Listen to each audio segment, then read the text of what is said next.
안녕하세요. 시댁 식구 챙기느라 제 가족은 나몰라라 했던 남편 놈을 반품하고 눈에 넣어도 아프지 않은 예쁜 딸과 행복한 삶을 살고 있는 여자입니다. 자식까지 있는 상황에서 이혼을 결심하는 데까진 꽤나 긴 시간이 필요했는데요. 오랜 시간 긴 고민 끝에 결정한 이혼은 인생에서 가장 잘한 결정인 것 같아요. 물론 긴 시간 고민한 만큼 겁도 많이 나고 힘들기도 많이 힘들었지만요. 결혼 생활을 돌이켜보면 참 힘든 시간들이었거든요. 양가 집안은 저희를 도와줄 여유 따윈 없었고 그야말로 사랑 하나 가지고 한 결혼이었어요.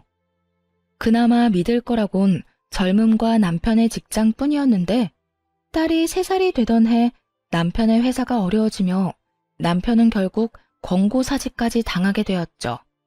참 막막했어요. 점점 돈 들어갈 곳은 많아지는데 제 취업은 여의찮았고 아무리 꿈을 꾸고 희망을 가져봐도 까마득한 앞날만이 기다리고 있는 기분이었거든요. 여보, 우리 장사해보는 건 어때? 장사? 갑자기 장사는 무슨? 애도 아직 어린데 장사를 같이 어떻게 해? 그냥 내가 빨리 회사 알아볼게. 요즘 취업이 하늘의 별 따기래. 그러지 말고 우리 조그마한 방 하나 딸린 상가 구해서 거기서 지내면서 식당이라도 하자. 내가 다른 건 몰라도 음식 하나는 잘하잖아. 이중으로 월세 나갈 일도 없고 애도 같이 보면서 할 수 있으니까. 지금보단 더 좋을 것 같은데 어떻게 생각해? 그런가? 듣고 보니 그것도 괜찮은 것 같네. 나 퇴직금 받은 것도 있고 이 집 보증금 빼고 대출 조금만 받으면 어떻게 가게는 얻을 수 있을 것 같긴 하다. 그런데 진짜 힘들 거야. 당신 괜찮겠어? 괜찮고 안 괜찮고가 어딨어. 젊을 때 고생은 사서도 한다는데. 우리 힘들어도 열심히 살아보자.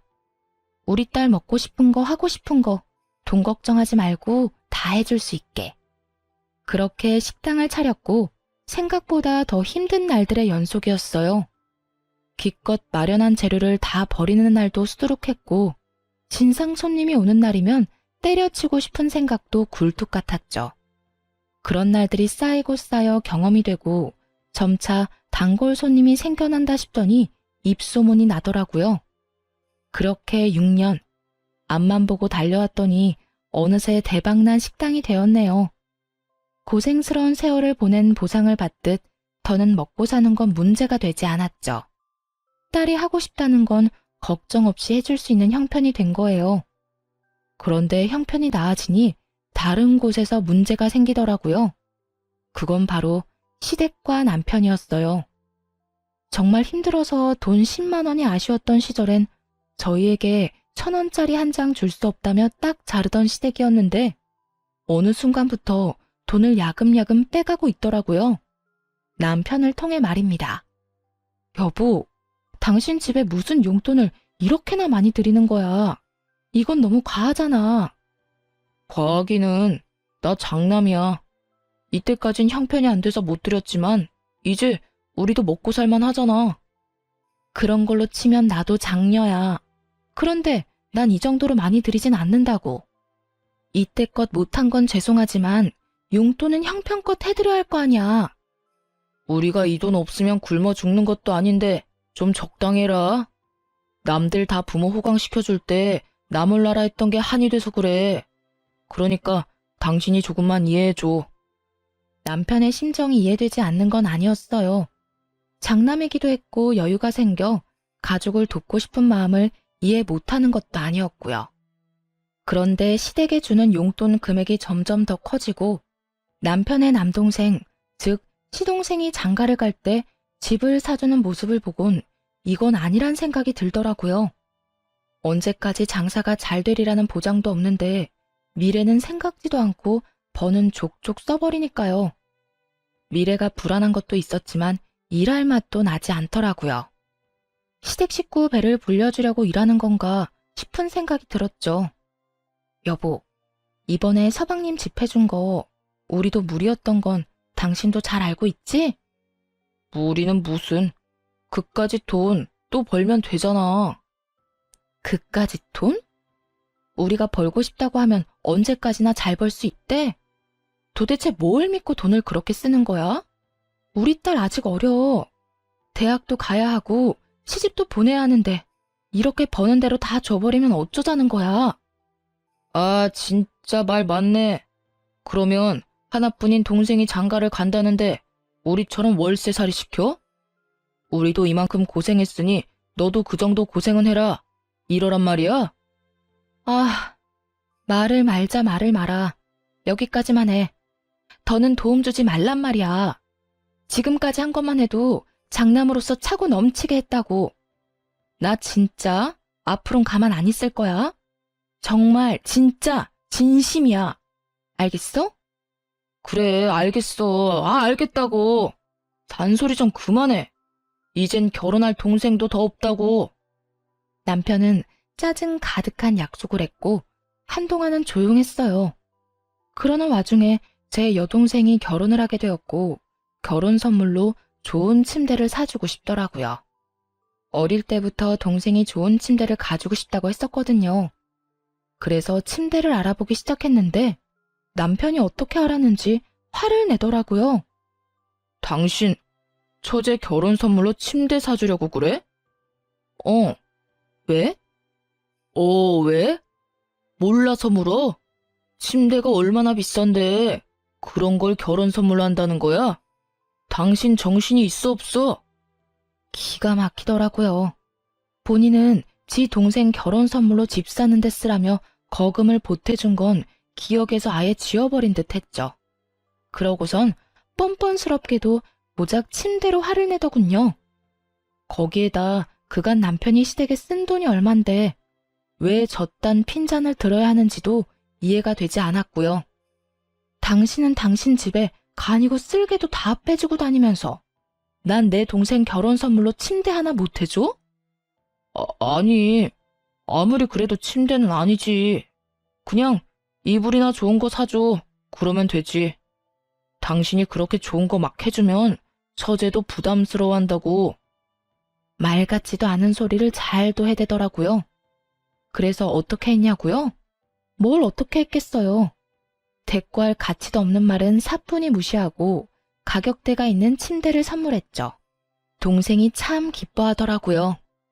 그간 식당 일이 바쁠 때마다 와서 동생은 돈 한 푼 받지 않고 돕기도 했고 언니로서 뭐 하나 제대로 해준 것이 없어 마음이 불편했거든요. 동생이 그다지도 기뻐하는 모습을 보니 뿌듯한 기분이었어요. 동생에게 침대를 선물한 사실은 당연히 남편의 귀에도 들어갔고 또 당연하다시피 시댁에서도 알게 됐더라고요. 너 그게 사실이니? 네 동생 결혼하는데 비싼 침대 선물했다는 거. 네, 사실인데 무슨 문제라도 있나요? 무슨 문제? 그걸 몰라서 물어? 침대 비싼 거는 한두 푼도 아닐 텐데 그렇게 굳이 왜 침대를 선물해? 그냥 좋은 이불 세트면 되지. 그렇게 헤프게 낭비하면 돈을 어떻게 모으니? 동생에게 침대를 사준 것으로 둘이 얼마나 긴 토론을 해댔는지 남편의 말과 토씨 하나 틀리지 않고 읊어대는 시모의 말을 듣는데 이대로는 안 되겠다 싶더라고요. 이때껏 돈은 돈대로 쓰면서도 생색 한 번 내지 않았더니 그래서 이토록 당당한가 하는 생각이 들기도 했고요. 어머님, 저 이번에 동생한테 돈 쓴 거 처음이에요. 아범은 서방님 결혼할 때 집 사는데 보태라며 큰돈 턱턱 내놨잖아요. 그것뿐인가요? 시댁에 돈 필요할 때마다 아범한테 받아간 거 다 알고 있어요. 재작년에 이사도 아범이 시켜줬고요. 제가 제 동생한테 고작 침대 하나 사준 게 그리도 싫으시면 환불할게요. 대신 이때껏 아범한테 받아간 거 다 돌려주세요. 그러면 저도 침대 환불하고 동생한테는 이불로 다시 사줄 테니까요. 이렇게까지 강하게 나올 거라 생각하지 못했는지 시모는 조금 당황한 듯 했지만 물러서진 않더라고요. 뭐야? 너 지금 나 협박하니? 협박이라뇨? 정당한 요구인데요. 돈은 아범이나 저나 같은 시간 같은 고생해서 버는데 쓰는 건 아범이랑 시댁에서 다 쓰잖아요. 저희가 돈 못 모은 건 다 시댁 때문이라고요. 시댁이랑 친정이랑 똑같니? 어디 비교할 게 없어서 시댁이랑 친정을 비교하는 거야? 우리 아들이야. 장가가도 우리 집사람이지만 네 동생은 시집가면 그만인데 돈을 왜 써? 요즘 세상이 어떤 세상인데 그런 말씀을 하세요?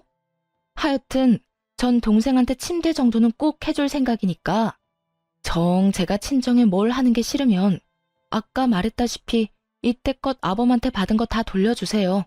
그러면 침대도 환불하고 친정에 돈도 안 쓸게요. 너 진짜 이딴 식으로 나올 거야? 네, 저 이제 이딴 식으로 굴려고요.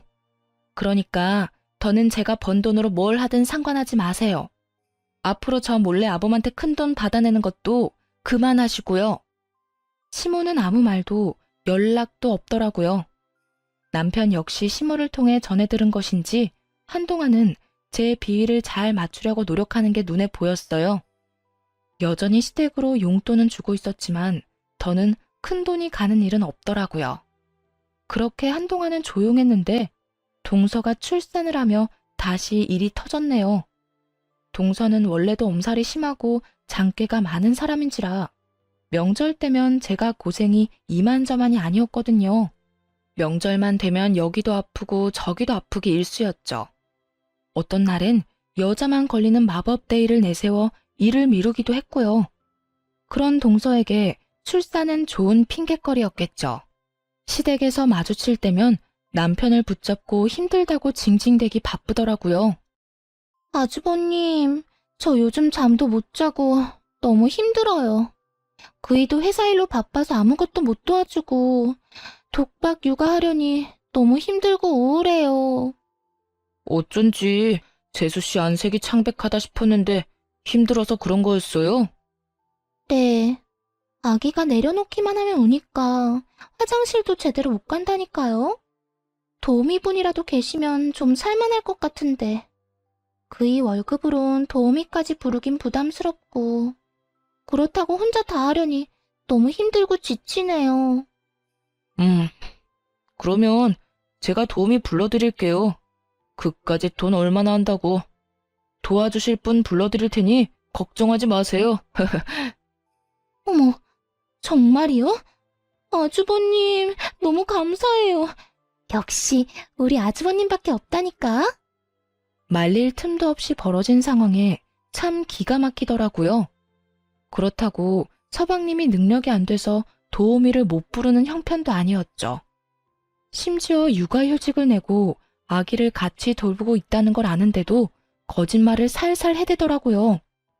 더 열받았던 건 전 육아를 하다 손목이 움직이지 않는 상황에도 돈이 아까워 사람도 부르지 못하고 혼자 육아를 했었거든요. 그걸 떠올리자 더욱 화가 치솟았죠. 오죽하면 호탕하게 웃고 있는 남편의 얼굴에 손에 잡히는 대로 던져버리고 싶은 심정이었으니까요. 그렇게 저만 빼고 화기애애한 시댁 모임이 끝나고 집으로 돌아오자마자 남편과 크게 다퉜어요. 여보, 진짜 미쳤어? 도우미 부르는 돈이 한두 푼인 줄 알아? 하루만 불러주는 것도 아니고 적어도 일주일에서 2주일은 불러야 할 텐데 나하고 상의 한마디 없이 그렇게 말하면 어떻게 해? 아, 진짜 적당히 좀 해라. 같은 여자로서 재수씨가 불쌍하지도 않아? 그러는 나는 당신은 내가 불쌍하지도 않아? 나도 온몸에 파스로 도배를 했어. 일하느라 안 아픈 데가 없다고. 이런 나는 본 척도 안 하면서 재수씨가 힘든 꼴은 그렇게 보기가 힘들디? 그래서 나한테 상의도 안 하고 그런 큰 결정을 덜컥 한 거냐고. 가게 일은 당신 혼자 다 해? 나도 해. 가게에서 나온 수익금 중엔 내 몫도 있다고. 내 돈으로 내가 가족을 위해서 좀 쓰겠다는데 이렇게까지 사람을 몰아세워야 속이 편해? 이렇게까지 몰아세우게 만든 사람이 누군데? 어떻게 당신은 당신 집 일이라면 앞뒤 없이 지갑이 바로 열려? 그리고 뭐? 당신 돈? 정확히 해야지. 그건 당신 돈이 아니라 우리 돈이야, 우리 돈. 아, 진짜. 그러면 이러지 말고 우리 수익 분배를 확실하게 하자. 정확히 반반 나눠서 어디에 얼마를 쓰든지 간에 서로 간섭하지 말자고. 좋아, 그렇게 해. 나도 버는 사람 따로 쓰는 사람 따로 있는 이 생활 불만 많았다고. 당신 집에 온 재산 다 털리고 후회나 하지 마. 지금이야 돈 있으니까 당신한테 최고라고 해주고 당신 치켜 세워주지. 당신한테 돈 떨어지는 순간 다 끝이야. 당신 식구들이 당신 도와주기나 할 것 같아? 우리 가족이 돈만 밝히는 당신 같은 줄 알아? 그리고 내가 왜 돈이 떨어져? 지금처럼 장사만 열심히 하면 돈 떨어질 일이 뭐가 있다고. 군말하지 말고 이제부터 딱 절반으로 나눠. 알겠어? 정말 목 끝까지 차오르던 말이었는데 남편이 먼저 해주는 것도 모자라 저리도 강하게 요구하니 고맙기까지 하더라고요. 다음 날부터 돈 관리를 따로 하기 시작했고 살림에 드는 돈도 정확히 반반씩 내서 생활비로 쓰기로 했죠. 이미 시댁에는 이런 일이 다 소문이 났는지 미운 털이 단단히 박힌 상태라 온갖 트집을 잡으며 저를 귀찮게 했지만 괜찮았어요. 돈으로 엮이지 않으니 확실히 스트레스가 줄었거든요. 트집 잡는 거야 반박하거나 말로 돌려주면 되니 그렇게까지 힘들지 않았고요. 하나마나한 공격인 거죠. 그렇게 각자 생활하며 나름 평온한 나날을 보냈어요. 눈에 넣어도 아프지 않은 딸이 무럭무럭 자라는 게 인생의 낙이었죠. 그런데 어느 날 밤 딸이 이상하더라고요. 왜인지 기운이 없어 보인다 싶더니 금세 온몸에 열이 오르기 시작했어요. 해열제를 먹여봤지만 열이 떨어지는 건 잠시뿐이었고 더는 지체하면 안 될 것 같은 상황이었어요. 긴박한 순간이 되자 그래도 아이의 아빠인 남편밖에 생각나는 사람이 없더군요. 그래서 늦은 시간까지 들어오지 않고 있던 남편에게 전화를 걸었어요. 왜? 여보, 어떡해? 애가 열이 펄펄 끓어. 약을 먹여. 집에 약 있잖아. 먹였는데도 열이 안 떨어져. 어딘데? 병원에 가게 빨리 좀 와. 나 지금 못 가. 승철이랑 재수씨랑 오랜만에 데이트 좀 하라고 방금 내보냈단 말이야. 내가 지금 가면 애는 누가 봐? 다른 사람도 아닌 딸이 아프다는데 조카를 봐야 하니 못 온다고 태연하게 말하는 남편의 말을 듣는데 기가 막혀 말이 안 나오더라고요. 그렇게 말문이 막혀 아무 말도 하지 않고 있는데 그 뒤로 이어진 남편의 말은 더욱더 가관이었습니다. 그리고 애가 아프면 119를 불러야지 왜 나한테 전화를 해? 심각한 거면 119 불러서 병원에 가고 좀 참을 만하다고 생각되면 택시 불러서 응급실을 가. 그러면 되잖아. 하여튼 난 바쁘니까 알아서 좀 해. 지금 그걸 말이라고 해? 애가 아파서 애 아빠한테 전화한 게 잘못이야? 아니, 당신 애가 아프다는데 이것보다 더 중요한 일이 세상에 어디 있어? 당신 진짜 애 아빠가 맞긴 해? 내가 틀린 말 했어? 애가 아프면 병원에 가야지. 애 아빠가 간다고 애가 괜찮아져? 별것도 아닌 걸로 사람 귀찮게 좀 하지 마. 별것도 아닌 거? 당신 진짜 그렇게 생각하는 거야? 됐어. 또 시댁 일에 눈 뒤집혀서 정작 지 가족은 눈에도 안 보이는 거겠지. 또 무슨 말을 그렇게 해. 당신도 잘 알 거 아니야. 육아한다고 두 사람 제대로 된 데이트도 못하는 거. 오랜만에 데이트 좀 하라고 내보냈는데 이제 와서 내 아프다고 들어오라는 말을 어떻게 해? 하여튼 난 바쁘니까 알아서 해.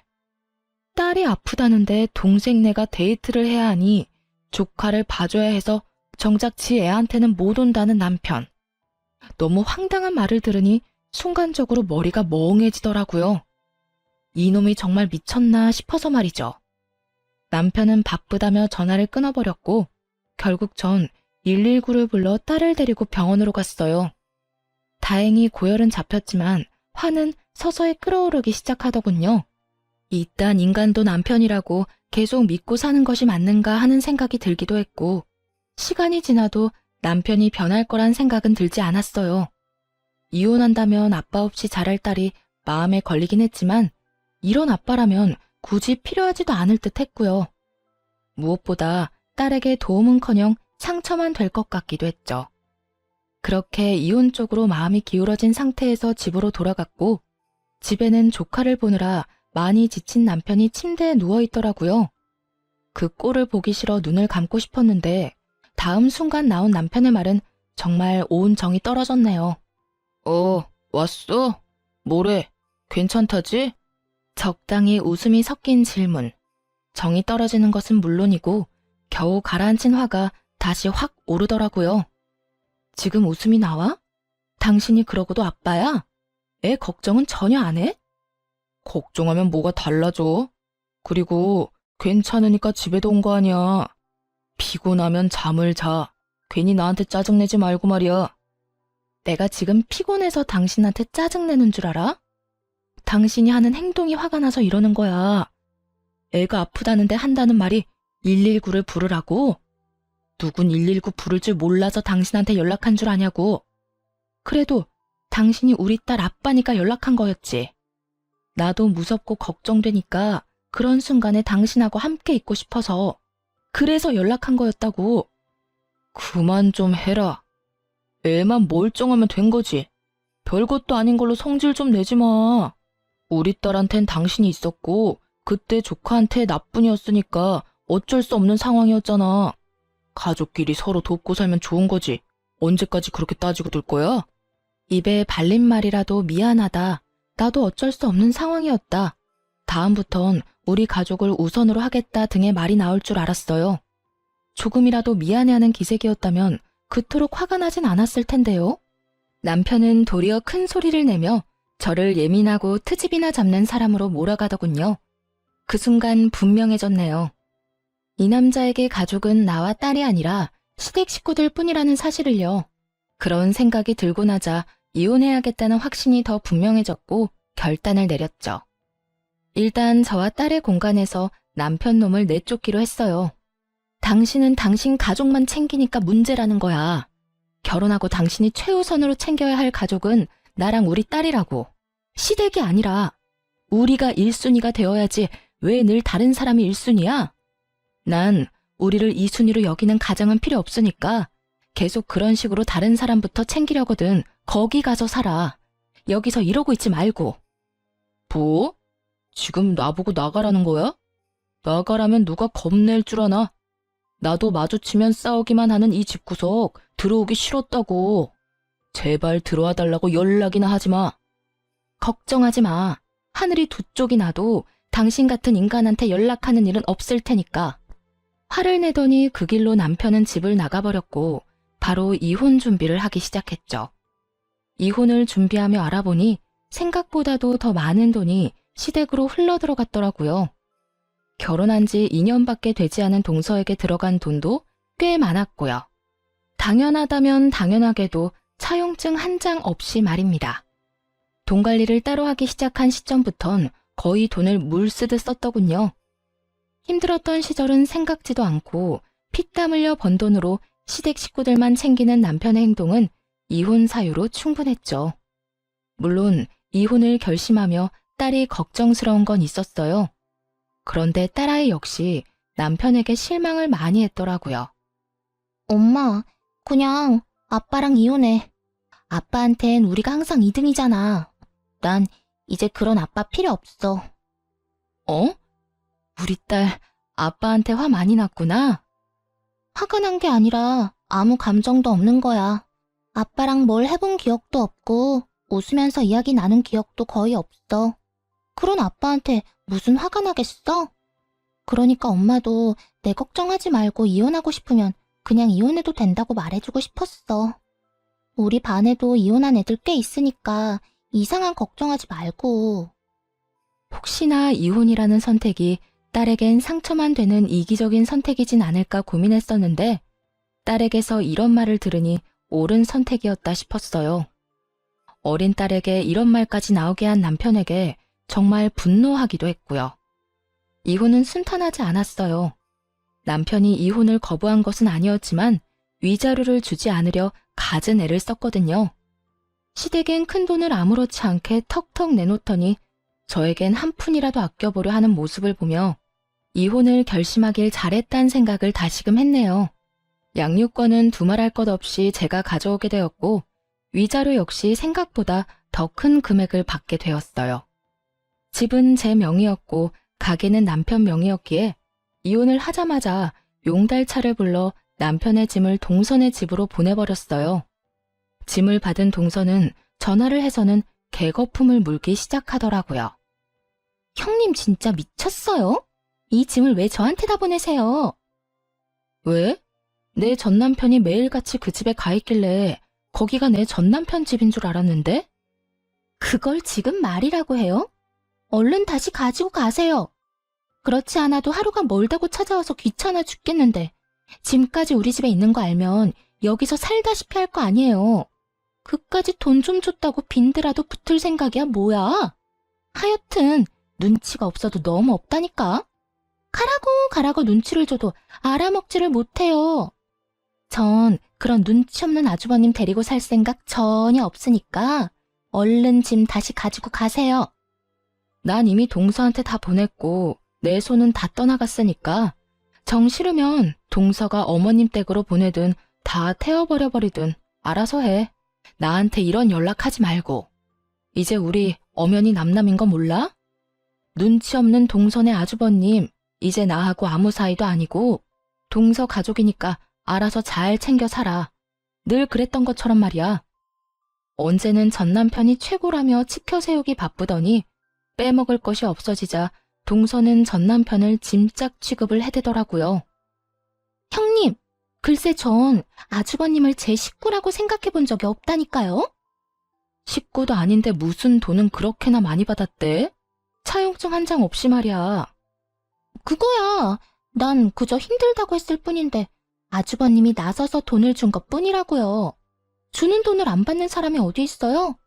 그리고 다 갚을 거예요. 가족끼리 차용증은 무슨? 데리고 살라고 할 땐 식구가 아니라고 하더니 돈 이야기엔 가족? 동서는 참 말이 앞뒤가 안 맞네. 자기 마음대로 이랬다 저랬다 편하게도 산다. 하여튼 형님한테 빌린 돈 아니니까 신경 쓰지 마세요. 짐은 빨리 다시 가지고 가시고요. 동서는 화를 내며 온갖 험한 말과 함께 전남편에 대한 욕을 쏟아냈고 그 모든 내용을 녹음해 전남편에게 보내버렸어요. 돈은 돈대로 쓰고 무슨 일이 있다면 만사를 제쳐놓고 도와줬던 인간들이 전남편을 어떻게 생각하고 있는지 알려주기 위함이었죠. 보낸 녹음 파일을 다 들은 남편은 전화를 해 화를 내기 시작하더군요. 당신 이게 뭐야? 이딴 거 보내면 내가 후회라도 할 줄 알아? 당신 같은 인간은 후회라는 감정도 사치라는 거 나도 잘 알아. 난 그저 당신이 지금 어떤 처지인지 똑바로 알고나 있으라고 보낸 거야. 당신이 그렇게 믿어 의심치 않던 당신 재수씨도 당신이라면 지긋지긋하다고 하니 당신 엄마 집에나 가야겠네. 하여튼 오갈 데 없다고 우리 집엔 오지 말고. 이젠 우리 집에 당신 짐도 없으니까 말이야. 내가 말했지. 오라고 해도 안 간다고. 이혼까지 한 마당에 내가 미쳤다고 그 집에 가냐? 당신 잊었나 본데 가게는 내 거야. 가게가 있는데 그깟 집 언제든 벌어서 사면 된다고. 그때 가서 후회나 하지 마. 당신이야말로 이 가게 아니면 어디 가서 돈이나 벌어 먹고 살 수 있을 거나 같아? 나니까 당신 데리고 살아준 거야. 이거 왜 이래? 어디 두고 보자. 그래, 누가 더 잘 먹고 잘 사나. 그래, 두고 보자고. 전 남편은 제가 이혼을 후회할 것이라 호언장담하더군요. 길고 짧은 건 대봐야 안다지만 이건 굳이 대보지 않아도 뻔히 알 수 있는 것이었죠. 그렇게 마지막까지도 전 남편과는 얼굴을 붉히며 끝을 봤고 저와 딸은 빠르게 안정을 찾아갔어요. 워낙 가정에 무관심했던 아빠라 없어도 표시도 나지 않더라고요. 전 남편의 빈자리가 아쉽기는커녕 이혼 따위 한 적도 없다는 듯 평화로운 나날들을 보내고 있었죠. 그렇게 3개월쯤 지났을 때일까요? 전 남편의 가게에 파리만 날린다는 소문이 나돌더라고요. 제가 빠진 가게가 평탄하지 않을 거라는 예상은 했지만 그 시점이 너무 빨라 조금은 놀랍더라고요. 도대체 어떻게 된 것인지 궁금해지던 찰나 전 남편에게 연락이 왔어요. 여보, 나 요즘 너무 힘들다. 우리가 힘들게 일군 가게 문 닫기 직전이야. 그래, 망해간다는 소문이 여기까지 들리더라. 말아먹을 건 알고 있었지만 3개월은 너무 빠르지 않아? 어떻게 6년 동안 일군 가게를 3개월 만에 말아먹을 수가 있어? 그게 우리 이혼하고 난 뒤에 일손이 부족해서 우리 가족한테 일 좀 도와달라고 부탁했었거든. 그런데 아무도 안 도와주는 거야. 엄마는 온몸이 아프다고 그러더니 쇼핑이나 다니고 동생이랑 재수 씨는 아기 핑계대고 여행 다니더라. 돈 받아갈 땐 간이고 쓸개고 다 빼줄 것처럼 굴더니 정작 내가 필요할 땐 아무도 안 도와주는 거 있지? 내 연락도 차단해버리고 말이야. 결국엔 직원을 구했는데 그 직원이 식자재 관리를 잘못하는 바람에 손님들 장염 걸리고 식품위생청 신고 들어오고 난리도 아니었어. 들어보니 망해가는 식당의 지름길을 밟고 있더라고요. 잘못된 식자재 관리에 단골 손님들의 장염, 칭찬이 가득했던 가게 리뷰엔 각종 악플만 가득하다고 하더라고요. 음식 맛이 변했다는 것부터 해서 더럽다, 직원들이 불친절하다, 다신 가지 않겠다 등 영업 정지는 물론이고요. 하소연하며 울먹이는 전남편의 말을 듣고 있는데 더 말을 섞고 싶지도 않았네요. 식자재 관리는 직접 해라. 사장이 친절해야 직원도 친절하다. 쓰레기통에서는 개도 밥 먹기가 싫다 등등. 입이 마르고 닳도록 말했었는데 단 하나도 새겨듣지 않아 일어난 일들이더군요. 거기에다 전시댁 인간들까지 한몫했고 말이죠. 왜 아무 말도 없어? 나랑 이제 말도 하기 싫어? 당신 같으면 당신이랑 말 섞고 싶겠어? 그러게, 내가 뭐라고 그랬어? 당신한테 식구는 우리라고 했었지? 돈은 돈대로 뜯기고 가게는 가게대로 말아먹고 다 망해가는 거 자랑질이라도 하려고 연락했니? 왜 연락한 거야? 아니, 넌 그냥 일이 이렇게 되고 나니까 당신 생각나서 연락했어. 당신 말이 다 옳았다 싶기도 해서 말이야. 미안해. 그땐 내가 어리석었어. 이제 와서 사과하면 내가 받아줄 거라 생각해? 정신 차려. 이혼 도장 잉크 마른 지 오래고 난 당신 사과 같은 거 이제 필요 없어. 정 나한테 속죄하고 싶으면 다신 연락을 하지 마. 난 그거면 충분하니까. 그렇게 다신 연락도 하지 말라는 말과 함께 전화를 끊어버렸어요. 그 후 결국 가게 문을 닫았다는 소식이 들려오더라고요. 전 시댁 인간들에게 돈을 다 뜯겨버린 전 남편은 직원들 줄 월급도 없어 권리금도 없이 가게를 내놓았다는 이야기도 들을 수 있었고요. 관리만 잘해서 넘겼으면 권리금이 꽤 됐을 텐데 말이에요. 제 젊은 시절을 갈아 넣은 걸 생각하면 서글프긴 했지만 다 자업자득이다 싶으며 속이 다 시원하더군요. 그렇게 다신 소식을 들을 일도 만날 일도 없을 거라 생각했는데 전 남편이 글쎄 딸을 찾아왔더라고요. 전 시댁엔 아무리 도움을 구해봐도 연락조차 되지 않고 그렇다고 저를 찾아오자니 얻는 거 없이 욕만 먹을 것 같았나 보죠. 전 남편이 나름대로 잔머리를 쓴 것이었죠. 딸에게 아빠가 학교 앞으로 찾아왔다는 이야기를 듣고 불이 나게 달려갔더니 거짓골을 한 전 남편이 딸아이를 붙잡고 있더라고요. 우리 딸, 아빠 안 보고 싶었어? 어떻게 아빠한테 연락 한 통이 없어? 아빠 조금 서운하더라. 전 남편의 물음에도 딸은 눈도 마주치지 않은 채 아무 말도 하지 않고 있더라고요. 그 모습을 보는데 정말이지 딸만 아니었다면 욕이라도 시원하게 해주고 싶은 심정이었어요. 당신, 여기가 어디라고 와? 당신 왔어? 나야 우리 딸 보고 싶어서 왔지. 내가 못 올 때 온 것도 아니고 뭘 그렇게까지 화를 내. 남들이 보면 오해하겠다. 화를 안 내게 생겼어? 이때까지 연락 한 통 없다가 갑자기 찾아와서 보고 싶었다고 하면 우리가 받아줘야 해? 당신은 예나 지금이나 왜 이렇게 뻔뻔해? 당신 지금 오해하고 있는가 본데 나 그냥 막 찾아온 거 아니야. 나도 참다가 우리 딸이 너무 보고 싶어서 고민하다가 찾아온 거라고. 아빠가 딸 보고 싶은 건 당연한 거 아니야? 그 당연히 보고 싶은 마음이 너무 늦었다고 생각 안 해? 우리 이혼한 지 1년이야. 1년 동안 단 한 번도 보고 싶단 연락도 없었으면서 이제 와서 찾아온 이유가 뭐야? 이유는 무슨, 정말 보고 싶어서 왔다니까. 온 김에 우리 딸이랑 맛있는 것도 먹고 집에서 시간도 같이 보내고 하면 좋잖아. 전 남편은 능청스럽게도 상황을 모면하려 애쓰더라고요. 그런 전 남편의 모습에 기가 막혀 말문이 막혀 있는데 딸이 제 손을 잡더니 전 남편을 향해 이렇게 말하더라고요. 아빠, 이제 나 찾아오지 마. 난 아빠 안 보고 싶어. 딸의 말을 들은 전 남편은 적잖게 당황했는지 눈을 동그랗게 뜨고 딸에게 되묻더라고요.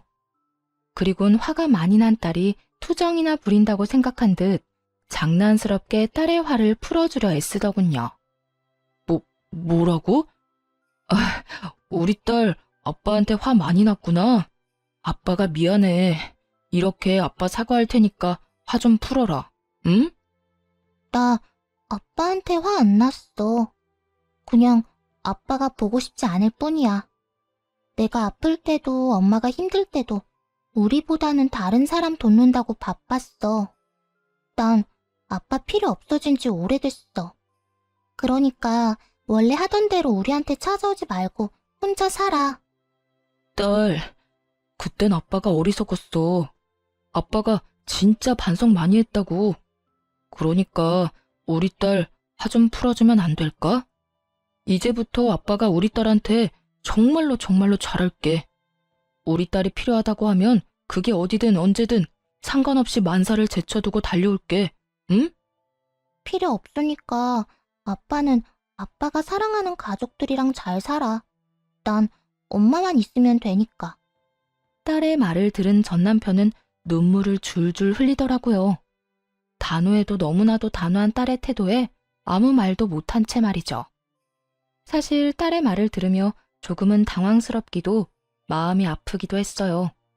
전 남편이 불쌍해서 마음이 아픈 것이 아닌 아빠를 저리도 미워하게 된 딸의 심정이 어땠을까 하고 생각하니 마음이 찢어지게 아프더라고요.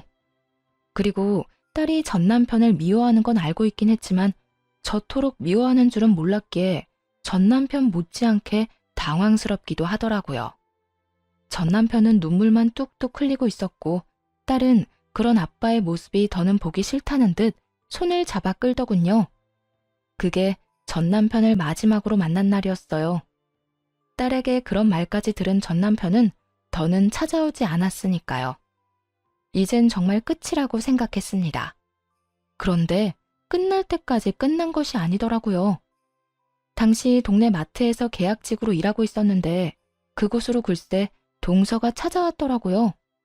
도대체 어떻게 알고 찾아온 것인지 알 수는 없지만 찾아와 다짜고짜 한다는 말이 정말 가관이었어요. 형님, 이렇게 숨어있으면 내가 모를 줄 알았어요? 숨긴 누가 숨었다고 그래. 난 그저 내 할 일 하면서 열심히 살고 있는 거야. 갑자기 찾아와서 뭐 하는 짓이야 지금? 뭐 하는 짓? 몰라서 물어요? 당장 형님 남편 데리고 가요. 내가 아주버님 때문에 살 수가 없다고요. 하루가 멀다고 찾아와서 돈 내놓으라고 빚독촉을 해대는데 정말 살 수가 없다고요. 정말 살 수가 없는 사람이 누군데 이딴 말을 하는 것인지 이해가 되지 않았어요. 동서는 마치 제가 이혼했다는 사실을 모르는 사람처럼 몰아세우기 시작했고 그런 뻔뻔한 태도에 화가 점점 치솟기 시작했죠. 살 수가 없으면 돈을 갚아. 그러면 되겠네. 그리고 나랑 그 인간 이혼한 지가 언젠데 날 찾아와서 이 난리야? 여기서 난동 그만 부리고 동서 아주버님하고나 잘 이야기해봐. 말이 통했으면 여기까지 찾아왔겠어요? 내가 정말 살 수가 없다고요. 이미 동네에 소문까지 나서 이사해야 할 판국이라고요. 그래? 이사하려면 집 팔아야 하잖아. 집 판 김에 돈 갚으면 되겠네. 기억하지? 그 집 살 때 그 인간이 큰 돈 보탠 거. 도움받은 금액이 꽤 큰데 입 싹 닫지 말고 얼마라도 좀 갚아. 사람이 그 정도 양심은 지키면서 살자. 어? 형님, 정말 이러실 거예요? 동서는 본격적으로 언성을 높이며 행패를 부리기 시작하더라고요. 여기 귀 먹은 사람 없어. 소리 못 낮춰? 남의 직장까지 찾아와서 이게 도대체 뭐 하는 짓거리야? 그러니까 이 꼴 저 꼴 보기 싫으면 아주버님 데리고 가면 되잖아요. 저라고 좋아서 이러는 줄 알아요? 저도 바쁜 사람이라고요. 동서는 전 남편을 데리고 가라며 말 그대로 난동을 부리기 시작했어요. 말 자체가 통하지 않았고 어떻게 해야 할지 몰라 당황하고 있던 그 순간 마트 사장님이 다가와 제 앞을 막고 섰어요. 저기요, 여기서 이러시면 안 됩니다. 당장 나가주세요. 갑작스러운 사장님의 등장에 동서는 몸까지 바르르 떨며 사장님을 밀치며 화를 내기 시작하더군요. 이 아저씨는 또 뭐야? 난 아저씨랑 할 이야기 없거든요? 당장 비켜요. 비키라고! 자꾸 이런 식으로 굴면 경찰에 신고할 수밖에 없어요. CCTV도 있고 이 정도면 영업 방해로 신고하기에 충분하거든요. 경찰서까지 끌려가기 싫으면 당장 나가세요. 사장님은 휴대전화를 꺼내들며 동서에게 엄포를 놓았고 동서는 그제야 허겁지겁 도망을 가더라고요. 한바탕 소란이 지나가고 난 후 정신이 되돌아오니 도저히 당하고만 있을 수는 없다는 생각이 들더라고요. 돈을 받았을 때는 언제고 이제 와서 돈 내놓기 싫은 그 심보도 심보였지만 이미 다 끝난 저를 찾아와 난동을 부리는데 도저히 용서할 수가 없었어요. 당시 동서는 회사를 이직한 상태였는데 전 남편에게 숨기고 있다는 사실을 전 알고 있었어요. 눈에는 눈, 이에는 이라고 전 남편에게 연락해 동서가 이직한 회사를 알려주었죠. 입사하는 것이 하늘의 별 따기라던 대기업에 다니고 있다는 사실을요. 전 남편이 회사로 찾아가 돈을 내놓으라고 제대로 난동을 쳤는지 신고를 받고 출동한 경찰에게 잡혀 유치장 신세를 지게 되었다 하더군요. 가족 타령하며 좋다고 붙어먹을 때는 언제고 돈 때문에 서로를 못 잡아먹어 안달이 난 꼴이 참 보기 좋다 생각했네요. 전 남편이 유치장 신세를 지고 있다는 이야기를 듣고 난 후 동서에게서 연락이 왔더라고요. 사람 하나 살리는 셈치고 좀 도와달라고요. 형님, 저 좀 살려주세요. 제발요. 다짜고짜 이게 무슨 소리야? 사실은 저요, 돈이 없어요. 아주버님 돈을 갚고 싶어도 돈이 없다고요. 말이 되는 소리를 좀 해. 대기업 월급이 얼만데 돈이 없다고 하면 누가 믿어? 그게요, 다 썼어요. 이것저것 좀 사느라. 들어보니 평소에도 사치가 심하던 동서는 전 남편에게 빌린 돈은 물론 월급까지도 물 쓰듯 쓰고 다녔더라고요. 전 남편이 저와 이혼할 것도 가게가 저리 망해버릴 것도 예상하지 못한 채 말이죠. 거기다 전 남편이 찾아와 제대로 회사를 엎어준 덕에 회사까지 잘렸다며 하소연하기 시작하더군요. 거기다 아주버님 때문에 회사까지 잘렸다고요. 이제 정말 돈 나올 구멍이 없어요. 돈이 없으면 없는 거지. 왜 나한테 이 난리를 부리는 거야? 동서 남편 있잖아. 동서 남편한테 말해. 엄한 사람한테 하소연하지 말고. 저희 남편도 요즘 힘들어요. 그래서 말인데 형님이 돈 좀 빌려주시면 안 될까요? 차용증 쓰라고 하면 쓸게요. 저 좀 살려주세요. 제발요. 내 돈으로 내 전 남편 돈을 갚겠다. 이 뜻이네? 동서 진짜 양심도 없구나. 어떻게 나한테 그 돈을 빌려달라고 할 수가 있어? 저도 오죽 급했으면 이러겠어요? 아주버님 목소리만 들어도 이젠 지긋지긋한데 돈은 없고 형님은 이혼하면서 받은 위자료랑 집 있잖아요. 그러지 말고 돈 좀 빌려주세요. 돈을 빌리는 사람이 어찌나 당당한지 누가 들으면 맡겨놓은 돈이라도 있는 건 줄 알겠더라고요. 착각을 해도 아주 큰 착각을 하고 있는 동서에게 확실하게 현실을 깨우치게 해주었어요. 정신 차려. 그 돈이 있다고 해도 동서한테 빌려줄 일은 없어. 그러니까 다신 나한테 연락도 하지 말고 찾아오지도 마. 내가 동서 해주니까 우리가 아직도 가족인 것 같아? 그저 그쪽 저쪽이라 하기 못해서 불러주는 거니까 착각하지 마. 알겠어? 그리고 다시 나한테 피해주잖아? 동서도 내 전 남편이랑 나란히 유치장 신세 지게 해줄 테니까. 유치장은 가고 싶지 않았는지 더는 연락이 온다거나 찾아오는 일은 없더라고요. 그렇게 돈 나오던 방망이가 사라진 후 돈을 물 쓰듯이 쓰던 전 시댁 식구들은 빠르게 무너져 내렸어요. 동선에는 사업을 하다 제대로 망해버려 좁은 단칸방으로 이사를 갔다고 하고, 전 시댁은 그런 동선애를 도와주다 함께 망해버렸다고 하고요. 능력도 없는 것들이 돈만 믿고 설치다 집안 하나 잘 말아먹었다 했네요. 그 후 전 시댁과의 소식이 완전히 끊겨버리고 잘 지내고 있습니다. 여전히 마트에서 일하며 딸과 함께 행복한 나날들을 보내고 있는 중이에요. 무엇보다 사장님이 저와 딸을 잘 챙겨주셔 몸도 마음도 편한 요즘이에요. 딸아이도 마트 사장님을 무척이나 좋아하는데요. 운동회를 앞둔 어느 날 딸이 이런 말을 하더라고요. 엄마, 마트 사장님, 나 운동회 할 때 엄마랑 같이 오면 안 돼?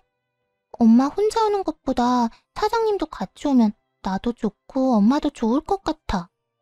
사장님이랑? 그건 좀 힘들 수도 있을 것 같은데. 아무래도 사장님이 부담스러울 수도 있을 것 같아. 아니야. 저번에 운동회 이야기하니까 꼭 오고 싶다고 했어. 그러니까 엄마가 한번 물어나 봐봐. 아마 꼭 오고 싶다고 할걸? 평소 사장님과 장단이 잘 맞아 친하게 지내던 터라 딸이 함께하고파 하는 마음을 이해하지 못하는 건 아니었지만 조금은 조심스럽더라고요. 그래도 딸이 너무 기대를 하고 있던 터라 조심스럽게 사장님께 물어보았고, 사장님은 흔쾌히 함께 하겠노라 말해주었어요. 정말 저도 가도 되나요? 그렇지 않아도 꼭 가보고 싶었는데 초대해 주셔서 감사해요. 요즘도 도시락도 싸고 하나요? 그날 김밥은 제가 쌀 테니 그냥 몸만 오세요.